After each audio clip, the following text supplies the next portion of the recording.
When I met the celebrated filmmaker Billy Wilder many years ago when I first came to London, we spent a long time chatting about his wonderful career. So many movies, as we all know. Great ones, of course, like Some Like It Hot, and this particular favourite, Sunset Boulevard. I remember Billy Wilder saying to me, that the studio boss, Louis B. Mayer, told him this after the very first screening. He said that Louis came out of the theatre saying, "You've ruined Hollywood. You're taking the magic away. People don't want to see behind the glitter curtain. Do you know what you're doing? You're going to finish the business."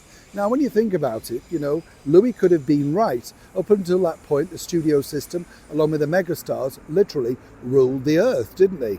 We believed all the fake names, the fake stories, everything that was associated with the movies. Now, what's fascinating is the movies themselves created so many big names. And one of my favourite stars of yesteryear is none other than the brilliant actress, raconteur, singer, dancer, producer, writer. She could do it all. Ida Lupino. Now, she was originally British, born in Herne Hill in London, and was part of the very famous Lupino Lane, family, who were a very big force in the early days of music hall and vaudeville. But in the 1930s, she decided to relocate over to the United States and try her luck in this burgeoning world of Hollywood. Now, this particular movie that I've picked out for you today, I think you'll enjoy it. It's just around about 25 minutes long. And it was part of a mega deal that she put together with Four Star Productions, that of, Dick Powell, David Niven, Charles Boyer, and herself, the only female in the team. She was groundbreaking, Ida, as I say, because she really actually enjoyed directing and producing more than acting. But as she pointed out, she had to act to get the money to make the productions that she wanted to do. Now, this movie is called The Stand-In, something that she knows only too well. And it's fascinating to know because, as I say, I was lucky enough to interview people that worked with Ida over many years, and they basically said she was just a force to be reckoned with, didn't take no for an answer, funded her films, by the way, by the very first early periods of using product placement. So, for instance, if she needed a Rolls Royce, then the Rolls Royce would get a prominent position, literally shown on screen along with logo. The same with things like Coca-Cola, American Airlines. She broke ground by getting to film in areas of Los Angeles for free, saving on sets, all of that sort of stuff. But she wanted to make these movies. Now, The Stand-In, as I say, is a brilliant movie, and I won't spoil it for you, but it's all about a person who's working for a megastar, and the megastar lets her guard down just for a second. And it only takes a second in the world of show business for that star to realise they've made a mistake. Basically, Ida's character, rather shy and sort of demure at the beginning, becomes a force to be reckoned with, and perhaps the star may have realised not just what she's created, but in fact, how could she possibly stop it? Ida Lupino had, as I say, a spectacular career, even appearing in iconic shows like Batman and, furthermore, Charlie's Angels. Yes, she was so well revered and so well loved. A great beauty and seemingly loved by all who worked with her. But what she'd like to be remembered for, really, is the work behind the camera, not necessarily in front. But as you'll see in this wonderful four-star drama, she really does dominate the screen, giving an acting masterclass in how to play it sweetly, and then possibly not so sweetly. So if you've got the time, grab your cup of tea, bit of popcorn, maybe a few snackettes, sit down and enjoy The Stand-In. Do let me know what you think about it at the end. I know I often say this here on the show, but let me tell you, these stories are evergreen. This story could be made today, literally about someone in the public eye. And this is the thing that show business stories, I think, do really well. That's why we like re-watching Sunset Boulevard. It could be today, or it could be 50 years ago. Ida Lupino gives a stunning performance. Please, as ever, comment, like and share, and enjoy your matinee for free. Neil Sean in the very heart of London.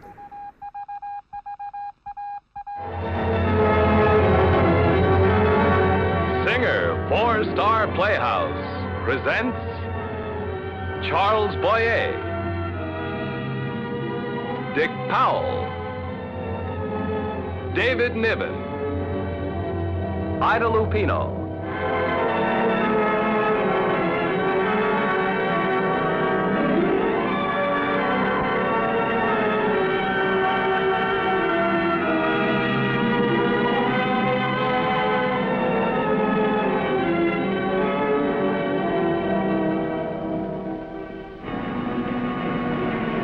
is the night of nights in this jeweled and fabled city of the sun.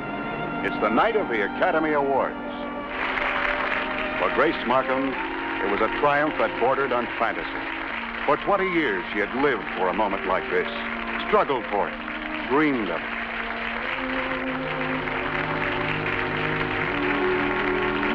Ladies and gentlemen. As Grace stood there before the glittering crowd, even as she accepted the coveted Oscar, she thought of how it all began. The eyes of the world were on Hollywood in 1936. It was the center of glamour, of excitement, of fabulous dreams. It was a gay time of sudden success. Anything was possible, and the world was young. All right, stand-ins, take a rest. All right, honey, vamoose. Make way for the star.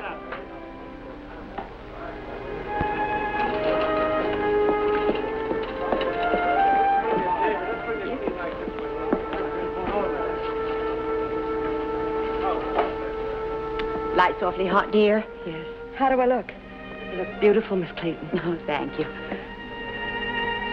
A stand-in is a human prop to be tested and measured for light and shade till the star steps in and the camera turns.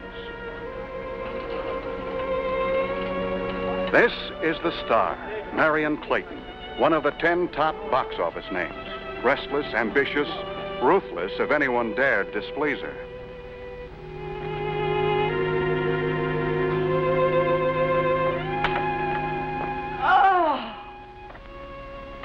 I'm dead. Absolutely dead. Oh, you must be, Miss Clayton. Can I fix you a cup of coffee? No. Oh, and the worst part about it is I've got to start another one almost the minute this is finished. How wonderful. Oh, of course, I know it's going to mean a lot of hard work for you, but is it going to be a good story? Mm-hmm. The studio bought that novel, you know, The Rage of a Woman. I'll have 3 leading men, 22 changes of wardrobe, and a chance to do some real acting. I read the book. Did you? Well, no, as a matter of fact, I didn't, but the screenplay will be ready in a few days. I'll read that. You're so lucky, Miss Clayton. Of course, you deserve everything you've got, and you've worked so hard for it. But I guess you're the envy of everyone. Beautiful, movie star, young. Well, we're the same age, aren't we, Grace? I guess so, but, well, I'm just, you know. Oh, of course, I'm not complaining. Really, I'm not. You are complaining, and I don't blame you. I like things the way they are. I wouldn't change it. I love being a stand-in, and I wouldn't change that for anything. Really, I wouldn't. I'm changing it. I'm getting you a screen test for a contract. Oh, Miss Clayton, I can't believe it. Oh, thank you. Yeah, that's all right, Grace. You just drive me home and we'll talk. Hmm? Oh. There's no reason to be so upset about it, dear. Oh, you're just the most wonderful person. Fix us a drink, will you, Grace? Of course. Oh, so good to be home. Oh. I do love this house. I think that little man from Pasadena did a wonderful decorating job, don't you? Oh, yes, Miss Clayton, I think it's absolutely beautiful. Oh, Grace, now really, that rug is new. I'm sorry, I'll clean it up. Oh, forget it, dear, forget it. We must only be happy today. Forget it. I have another surprise for you, Grace. What? I'm going to make the screen test with you. Oh. Oh, no. Oh, I can't believe this. Of course, they wanted the studio test director to do it, but I insisted. Oh, Miss Clayton. Oh, stop being so formal, dear. It's time you call me Marion. Marion. Oh, it's going to be such a thrill acting with you. Well, dear, it isn't really an acting test. You see, they want to see how you photograph and all that, so, well, it's like an informal interview on film. Oh, I see. Oh, I just don't know how I'll ever repay you. Well, Donnie, you can't fix me that drink. Of course.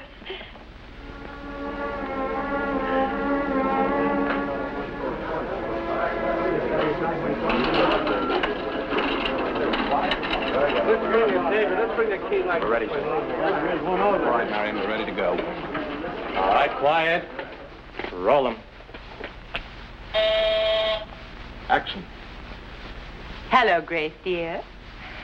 Hello. Would you care to tell us a little about yourself, Grace? Well, I was born in a small town in Illinois. I've always been interested in acting. Well, go on, Grace. Well, when I was working back in Chicago, I belonged to a little theater group.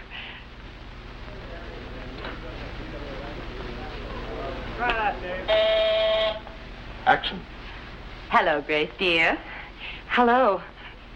Won't you tell us a little about yourself, Grace? Well, I was born in a small town in Illinois, and I've always been interested in acting. Why are we looking at this? Go on. Just doing Marion a favor. She wanted her stand-in to have a test, so we made a test. I belong to a little theater group. Well, what parts did you play, Grace? Oh, well, I played all sorts of Back in the parts. light, please. On the marks. Keep your head up. Look right into the lens. I'm sorry. What parts, dear? Well, I played all sorts of parts. Comedy, Shakespeare. Hello? Oh, and I Who? played Nora in a doll's house. Oh, put him on. Don't look at me, dear. Look at the camera. Yes, Sam, you got my message, huh? Now, turn Turn that thing down a bit, will you? You're right. Right. That's right. Well, is he going to do the part? How much he going to want? Okay, Sam, if you can start by the 10th. I suppose we'll have to pay his transportation from New York. All right, all right. Yeah, have him in my office by Friday morning. I'll airmail a script to him. Right. Come on. Take it down to the office and mail a script to him.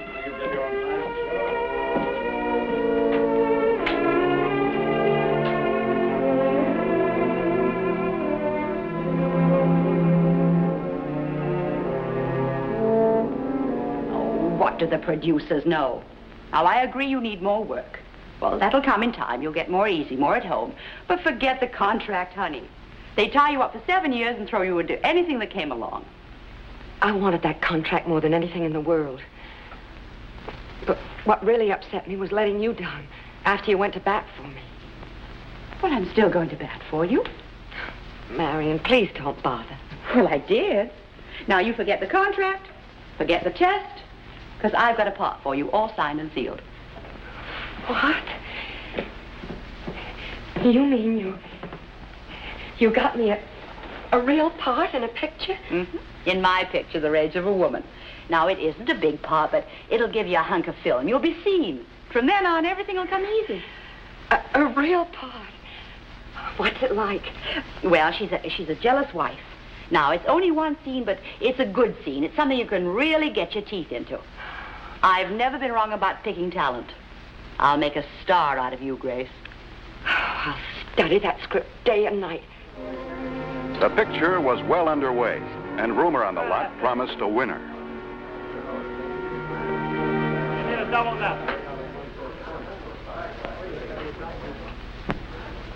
The moment Grace had waited for was here.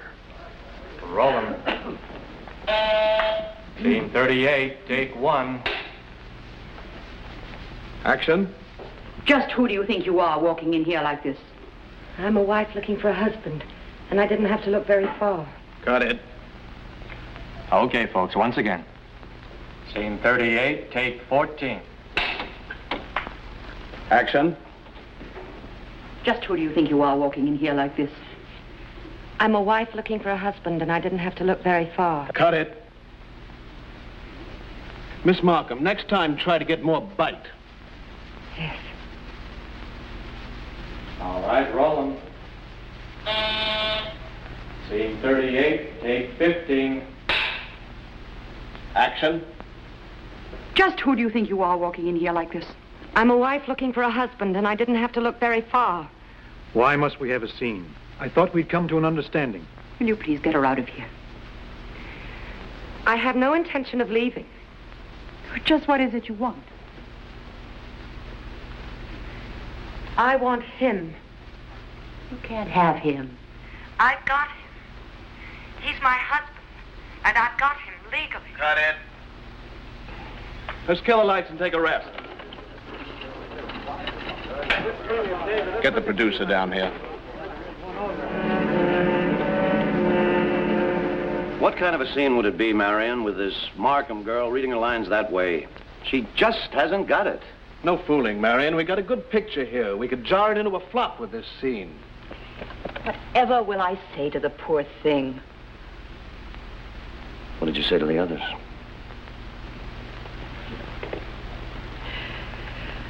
Well, I suppose I can get her a new dress or buy her a nice present or something. Okay, a nice present. Give her some money. Give her some clothes. But don't give her a part. This isn't amateur night.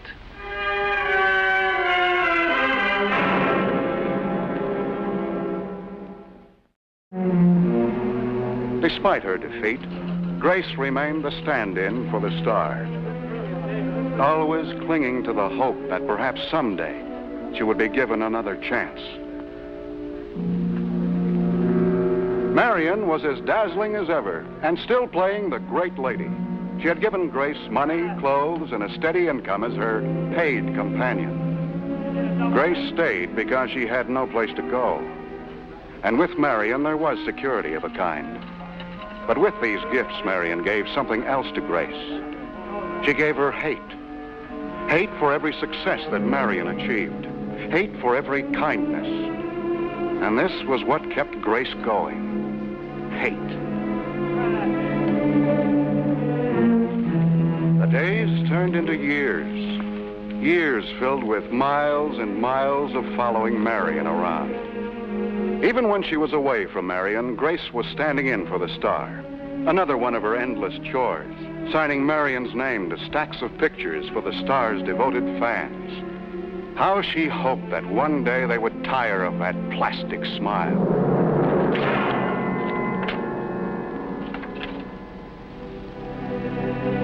And one day they did. The fans stopped writing for the photographs, and Marion was out of a job. When she looked around to see what was left from those fabulous years, there was nothing. Will you look at these bills? Just look at them. I practically supported these stores for years, and now they threaten me. Well, try not to think about it right now, Marion. Well, Grace, it mustn't get out that I'm broke. It'll pull my price down. You know how it is.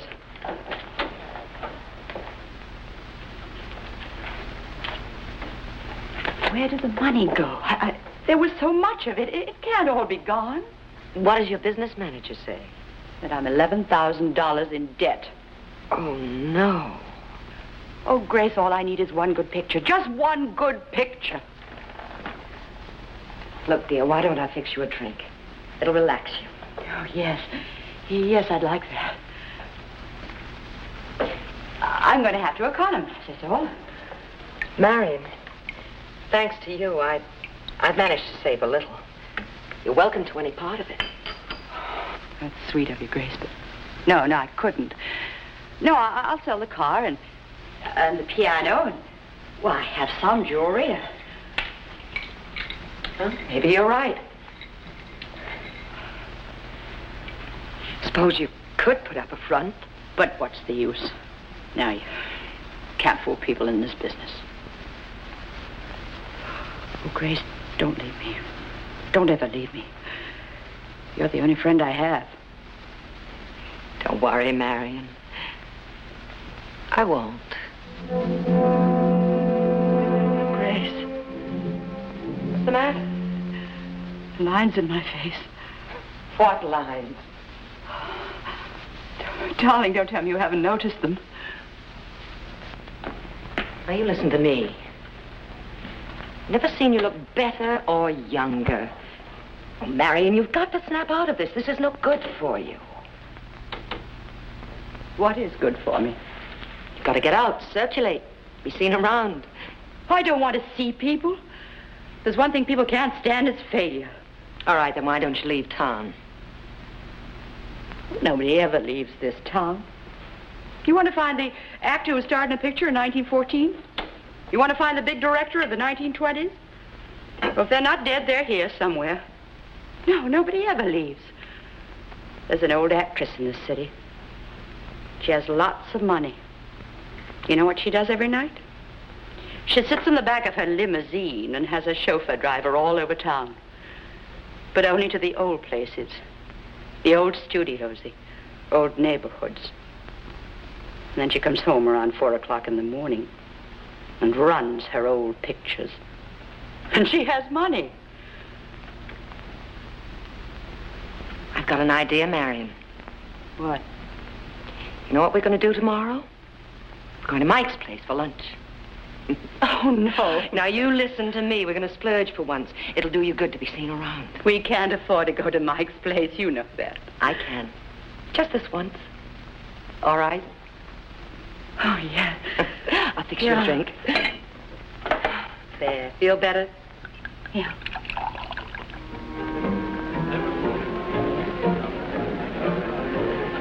Hello, darling. Oh, it was a wonderful idea of yours, Grace. It is good to get out and see people. If only someone would drop by and say hello. Oh, well, everybody's so busy.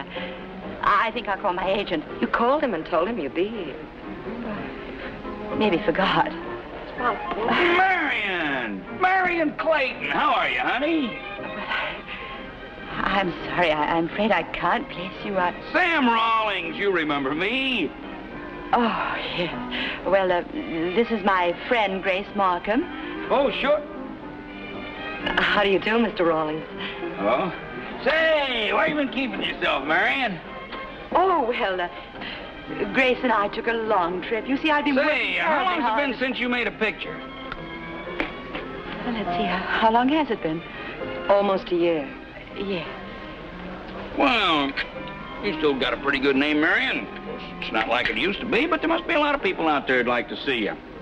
Say, I'm going to start a picture, 9-day schedule. You can have the lead in it if we can talk a deal.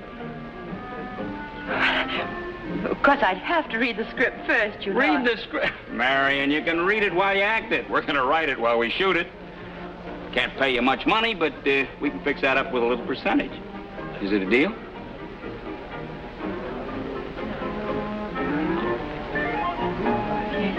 Yes, it's a deal. Good. Now I'm going to let you in on something. I think we got a real sleeper here. Start shooting on Monday. The picture was shot at an obscure studio on Santa Monica Boulevard. And a quickie, there's no time for a stand-in, so Grace just waited in the background. The producer had called the picture a sleeper, and he was only slightly wrong. It had something to do with sleep, because when it was released, the box office dozed. More years went by, and Marion spent them in hopeless waiting. But Grace had a plan. Marion, I've got a surprise for you. You remember Arthur O'Brien, don't you? Oh, yes. Yes, hello, Arthur. I was your dialogue director on a couple of pictures. How are you, Marion? Fine.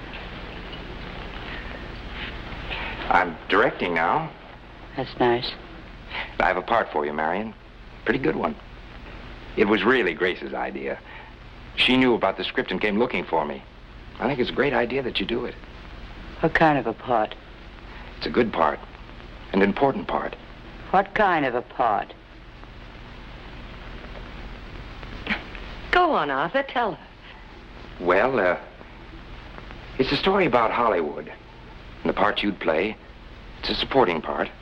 But I think it's the best part in the picture. A lot of dimensions to it. You'd portray a woman who's lost everything, who's down on her luck. Portray? Don't have to act it. Just remember it. Of course she'll do it, Arthur. Won't you, Marion? Well, it's a deal then. I'll send the script over. Thank you. Oh, you'll send it over as soon as possible, won't you? Sure. Look at me. I don't wear these glasses against the sun. I wear them against the years. Look at me. I'm getting old and I'm broke and washed up. But I gave the studio some groceries they still brag about. I don't want to act. I don't want a part. I want a job because I want to eat. I have nothing and I'm nobody. Can't you please remember when I was somebody? Grace had designed Marion's final and complete humiliation. A paid-for confession on the wide screen for all to see.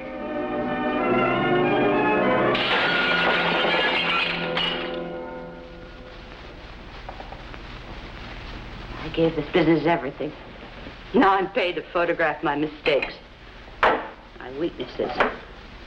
Well, that part was me, all right. It was everything I did. How could the writers guess such things? They didn't guess, Marion. I helped them. Now, what do you mean you helped them? Well, I wanted to help you. You know, you're very good in the part. But then you've had a lot of practice, haven't you? I think you hate me, don't you? Actually hate me. I loathe you. Why'd you help me? Why'd you stay with me all these years and help me? Because I wanted to stick around until you were a nobody. Oh. You ruined my career a long time ago. I did everything I could to help you. I don't know what you mean. Yes, everything. Sure, you got me tests, bit parts that didn't amount to anything. You made a fool of me, humiliated me. And then when everything was gone, made me a gift of your condescension. That's how you ruined my career. You never had a career! No. But you did, didn't you? You know, it was a delight to see you fall. You had so little bounce. Can't stay with you. Gotta get away from you. You're evil. Why don't you have one more of the road, Marion?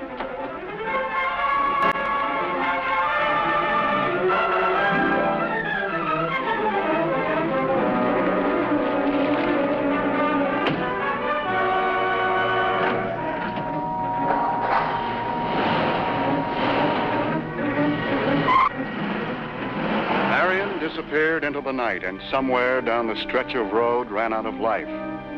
When her car crashed, she was killed instantly. She left nothing behind her except an Academy Award-winning performance for Best Supporting Actress. She was the dearest friend I ever had. And I'm sure her passing is as great a loss to you as it has been to me. She was a magnificent artist, and her memory will live with us forever.